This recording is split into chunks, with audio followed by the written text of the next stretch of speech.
이 요한계시록 14장은 하나님의 심판 또 하나님의 구원의 역사가 이루어지는 것에 대해서 기록하고 있어요. 특별히 하나님의 구원의 숫자가 14만 4천 명 이렇게 14만 4천의 이 사람들에 대해서 이야기를 하고 있죠. 이 14만 4천이라고 하는 이 숫자는 12 곱하기 12 곱하기 그리고 1000의 숫자를 이야기를 하고 있어요. 이 12 곱하기 12 곱하기 1000이라는 말은 완전의 완전 그리고 그것이 1000이라는 숫자가 하나님의 숫자예요. 이 무드셀라가 가장 오래 산 사람인데 969세를 살았잖아요.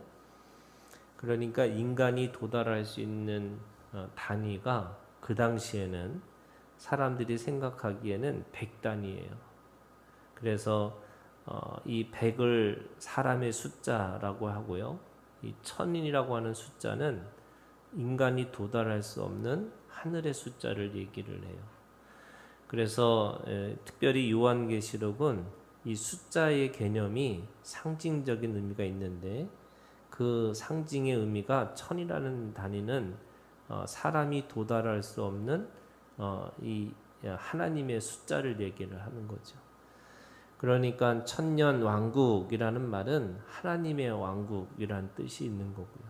또 12 곱하기 12 곱하기 1000이라는 말은 이게 하나님의 숫자, 하나님께서 온전과 완전의 숫자를 이야기를 하는 거예요. 그러니까 14만 4천 명이 하나님 앞에 구원받는 건데 그들에게 가지고 있는 특징이 뭐냐? 가장 중요한 특징이 오늘 이 14장 안에 보면은 새 노래를 부른다는 거예요. 근데 이 새 노래라는 것은 뭐냐면 성령이 우리 가운데 오셔서 날마다 우리에게 기쁨과 감동과 감사를 주시는 거예요. 그 기쁨을 통해서 노래할 수 있는 사람만이 새 노래를 부를 수 있어요. 그러니까 이 새 노래라는 것은 아무나 부를 수 있는 노래가 아니에요. 그러니까 성령의 이 주제를 통해서 성령의 주권을 통해서 부를 수 있는 노래가 이 새 노래라고 할 수 있어요. 그들의 특징이 또 한 가지가 뭐냐면 우리가 이미 2장 3장에서 봤듯이 이 교회에서 이런 얘기잖아요. 이기고 견디는 자, 이기는 자, 견디는 자 이렇게 얘기를 해요. 그럼 누구에게 이기고 견디는 거냐? 오늘 이 요한계시록 전체를 보면은 첫 번째는 바벨론이에요. 이 바벨론이라고 하는 것은 제국의 정신이죠. 그러니까 사람들이 이 제국을 꿈꿔요. 이 제국이라고 하는 것은 성경에 어디서부터 시작하는 거냐면 이 애굽, 이집트부터 시작하는 거잖아요. 그리고 아수르와 그리고 이 페르시아와 그리스와 로마라고 하는 이 성경에 나오는 이 제국들이 있어요. 이 제국의 정신이 있습니다. 제국의 정신이 뭐냐면 이들은 말과 병거와 이 마병이라고 하는 힘을 가지고 세상을 지배하려고 하는 사람들이에요. 그러다 보니까 이 군사력이라고 하는 걸 가지고 또 그 군사력을 통해서 뭘 하느냐? 소유하기를 원하는 거죠. 그래서 더 많은 땅을 소유하고 더 많은 사람을 소유하려고 하는 거예요. 그리고 그 소유하라고 하는 사람들을 통해서 뭘 하냐면 그들은 비교하고 경쟁해서 다른 사람들보다 더 뛰어난 나라가 되기를 원하는 거죠. 여러분 성경을 보면 이스라엘은요 다른 나라를 침략하지 않아요. 그 이스라엘이라고 하는 가나안 땅을 그냥 한마디로 얘기하면 북쪽에서 단에서부터 시작해서 남쪽의 브엘세바까지 이게 그들의 경계예요. 그러니까 단과 브엘세바라고 하는 이 경계를 통해서 그들은 그곳을 통해서 하나님의 나라를 사람들한테 눈으로 보고 귀로 듣고 손으로 만진 바 되는 하나님의 나라가 어떤 나라인지를 보여주라는 거예요. 그래서 제국을 꿈꾸는 게 아니에요.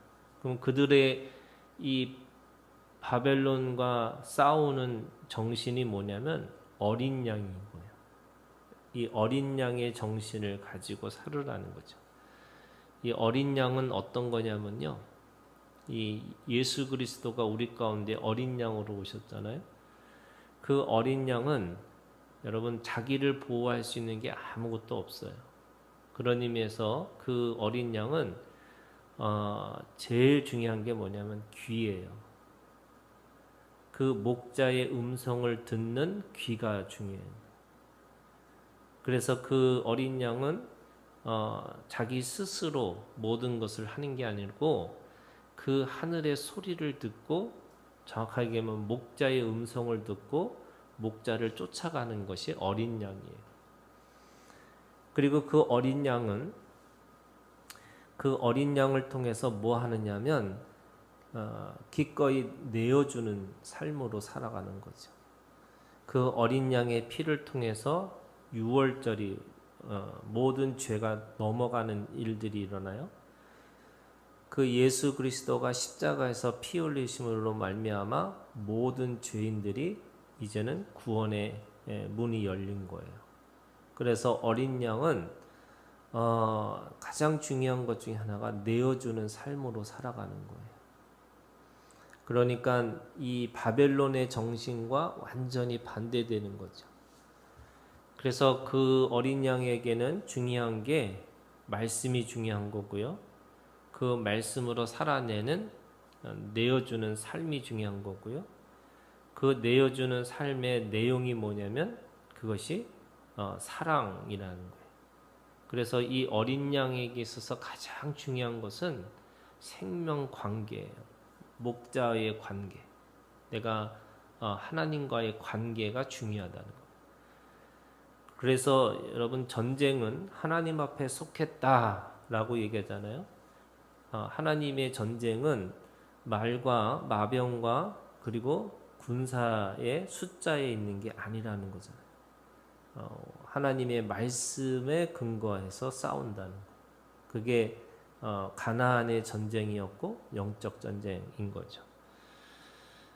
그 바벨론을 쫓아가는 그것을 11절에 이렇게 표현하고 있어요. 우리가 읽지는 않았지만 짐승과 그의 우상에게 경배하고 그의 이름의 표를 받는 자는 이렇게 돼 있어요. 그러니까 짐승, 다시 말해서 바벨론의 정신을 가지고 살아가는 사람들을 뭐라고 부르냐면 짐승이라고 불러요.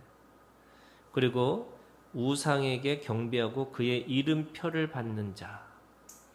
그러니까 하나님의 인치심을 받은 이 14만 4천 명과 대조되는 이 우상의 표를 받고 살아가는 사람들이 있다는 거예요. 왜 그런 거예요? 이들은 그들에게는 어떤 게 있냐면 이 어린 양의 삶으로 살다 보니까 늑대와 이리와 뱀과 전갈에서 자기가 사로잡혀 죽을까봐 스스로 보호할 거라고 생각하는 거예요. 그게 짐승이고 그것이 바로 우상의 표예요. 그 표를 받으면 자신이 안전할 거라고 생각하는 거예요. 그런데 그것이 아니고요. 생명의 원리는 내가 누군가에게 먹히는 거예요. 사자에게 먹히고 이리에게 먹힐 수 있어요. 그 먹힘으로 끝나는 게 아니고 그것을 통해서 부활을 경험해요. 우리가 죽고 우리가 살아가는 이 부활의 이 경험을 하지 않으면 우리는 어떤 삶을 사냐면요. 쫓기는 삶으로 사는 거예요. 어떻게든지 먹을 거, 입을 거, 마실 거 왜 염려하고 살아가는 거죠. 그리고 죽음의 두려움 가운데 살아가는 거예요. 그런데 이 어린 양은 한 번 죽고 다시 부활한 경험이 있어야 되는 거예요. 그래서 오늘 우리가 예수 그리스도와 함께 죽고 예수 그리스도와 함께 부활한 이 믿음의 역사를 이 부활의 신앙을 가지고 있지 않으면 세상이 너무나 무서운 거예요. 그리고 세상이 너무나 염려스러운 거예요. 왜 기쁨으로, 왜 사람들이 감사함으로 사느냐? 여러분, 망해본 사람이 그 망해본 바닥을 보고 살아야지, 그래야지 세상에 어떤 것도 두렵지가 않아요. 그 끝이 뭐냐면 죽음이에요. 이 죽음을 경험하는 것이 바로 예수 그리스도의 십자가에 있고 그 십자가에서 부활한 능력이 오늘 우리 가운데 있다는 거예요. 그러면서 오늘 이 요한계시록 14장에는 그래서 이 바벨론과 짐승과 그리고 결국에는 어린 양이 이 바벨론도 망할 거고 짐승도 망할 거고 그리고 이 어린 양이 최종적인 승리자가 될 것이다. 이렇게 이야기를 하고 있는 거죠. 우리가 읽은 14절부터 20절에는 그런 의미에서 아주 실제적이고 구체적인 이 구원과 심판의 이야기가 나와요. 14절에 내가 보니 흰 구름이 있고 구름 위에 인자와 같은 이가 앉으셨는데, 이 구름이라는 것은 성경에 보면은 하나님의 영광과 하나님의 임재를 상징하는 것이 구름이에요.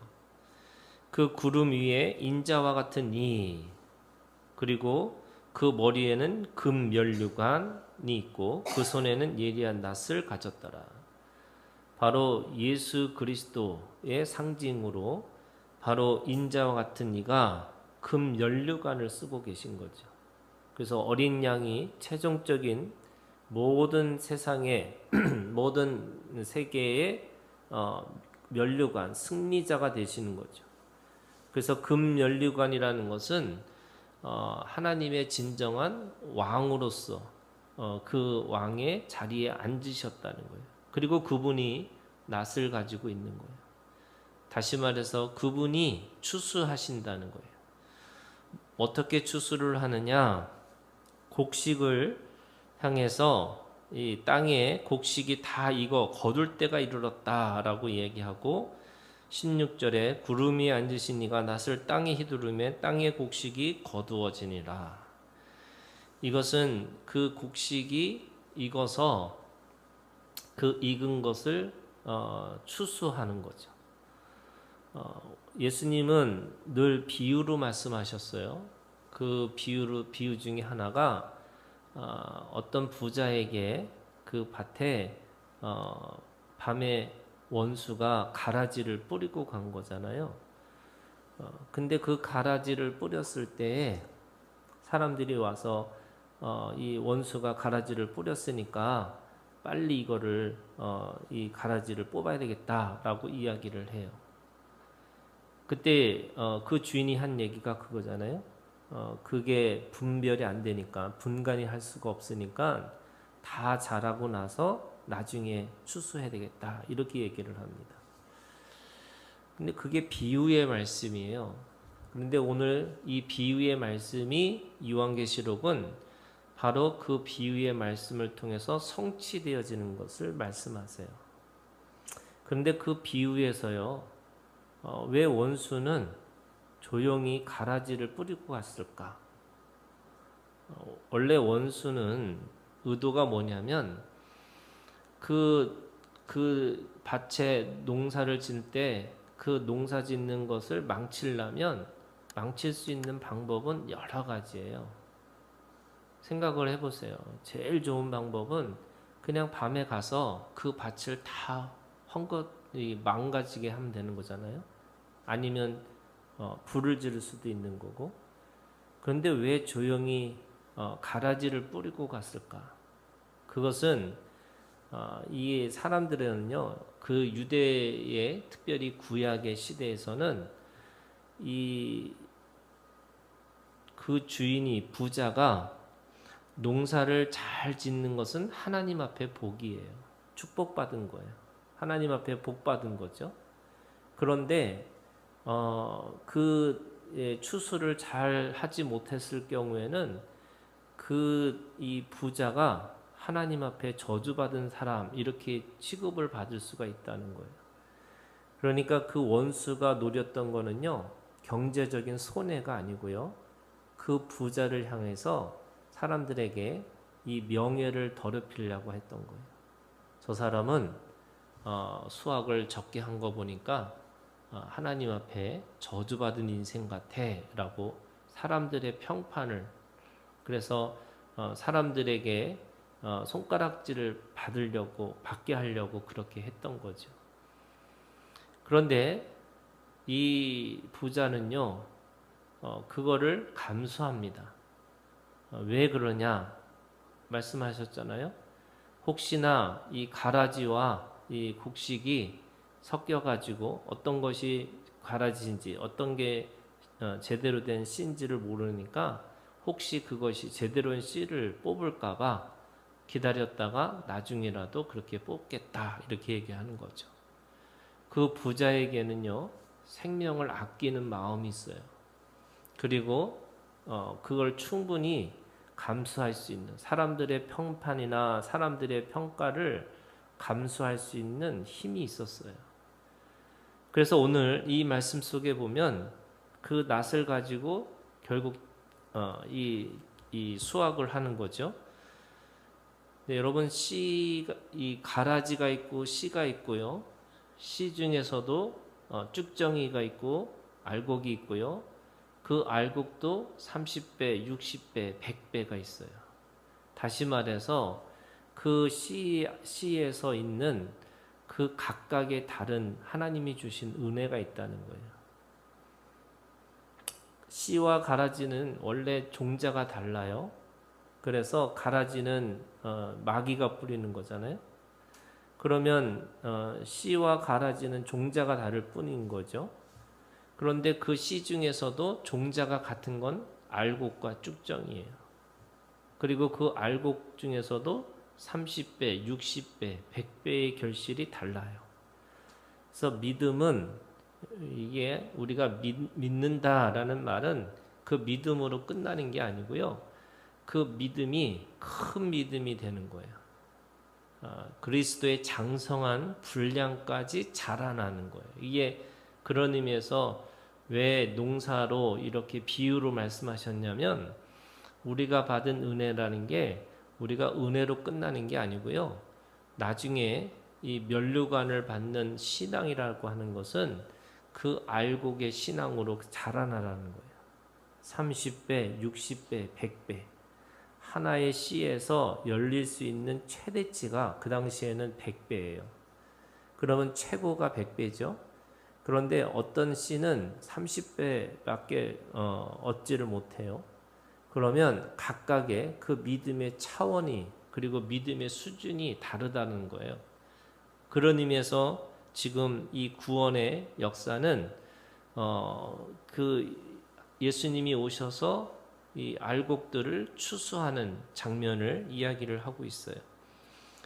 그러면서 동시에 17절에 또 다른 천사가 하늘에 있는 성전에서 나오는데 역시 예리한 낫을 가졌더라.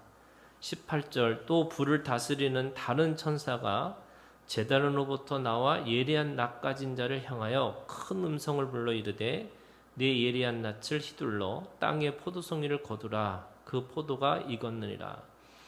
두 번째 비유는요, 곡식단이 아니고 포도송이에요. 포도나무예요.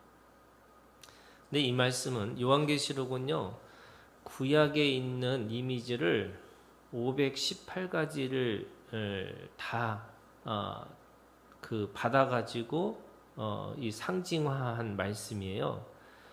그러니까 요한계시록이 어려운 말씀이 아니고 구약을 읽은 사람들에게는 이 요한계시록은 가장 쉬운 말씀이에요.